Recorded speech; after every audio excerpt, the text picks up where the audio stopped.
sexy, very much individual beasts. How the devil. So the kettlebell snatch. People love kettlebells, and quite rightly so. Fantastic bit of kit. An exercise that you see a lot, and a lot of people attempting, but they kind of give up on it because it hurts. And that is the kettlebell snatch. How does it look? Well, it's a hinge pattern, it's a swing, it's a pull, it's a press up to the ceiling.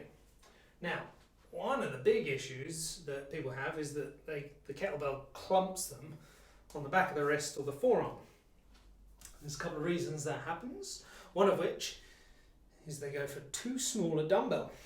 Because when you're using a small dumbbell, if you've got a fat hand like I do, it doesn't actually fit in the handle, like that is not working. And also, there's a big space to go from there all the way to there. If we get a bigger dumbbell, kettlebell,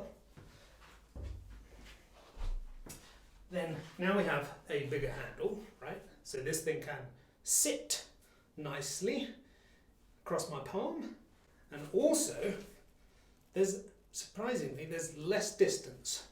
You might not think it's much, but trust me, it's quite a lot.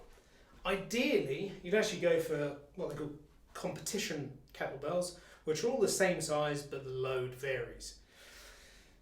Now, you want to get comfortable, obviously moving the weight around, but also having that kettlebell travel close to you. You don't want to get away from your body too much. So if we look at, say, a kettlebell swing, now you can do lots of different things with your hand positions. You can lead with a thumb, either up and down. You can stay in neutral, right? You can stay here. There's lots of things you can do. You can vary your grips, all sorts of things. We're more worried today about the clump. So the trick is to keep the kettlebell relatively close to the body, not throwing it away from you. You actually want the kettlebell coming up the body so you can practice a high pull. So with the swing, you can high pull, and you're pushing that back down, okay? That helps you get used to keeping it close to you as opposed to trajectory way out. Because when it's way out there, how are you going to get it transferring up to here? It's possible without the clump. Then what you want to do is actually get used to flipping yourself under the kettlebell. So it's not about getting the kettlebell to roll over the top, because that gets a bit nasty on the wrist. You actually want to get into a position where as it comes up and you're pulling, right? So you're pulling and you're going to get your hand underneath it super fast to punch up over the top for the press position. So have it moving, whip yourself underneath and push through. You've got to be fast. That way you avoid flipping this thing over. Holding the kettlebell too tight will also cause that to happen. So it's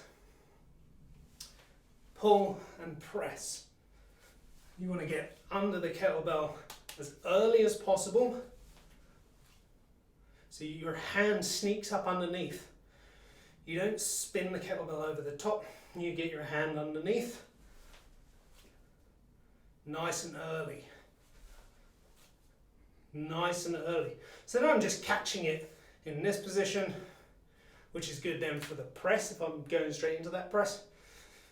Or if I'm just doing that as one whole movement, get in, get round it, push up. Get in, get round it, push up. And then there's no clump. Give that a go. Make sure you get a big enough kettlebell so that when it's sitting in your hand, it is sitting at the angle. Rock and roll. And yeah, get practicing. Don't hold on to it too tight. in that kind of top position, the kettlebell should be quite light. So you shouldn't have to manhandle it. It should be floating kind of from like here upwards. It should feel quite light because your hip and momentum have done all the work, and you just got to get underneath it. Nice and rapido for the punch up. Punch up. Fisticuffs. Only with a kettlebell, good people. So give that a bash and let me know how you get on. Till next time, keep on swinging.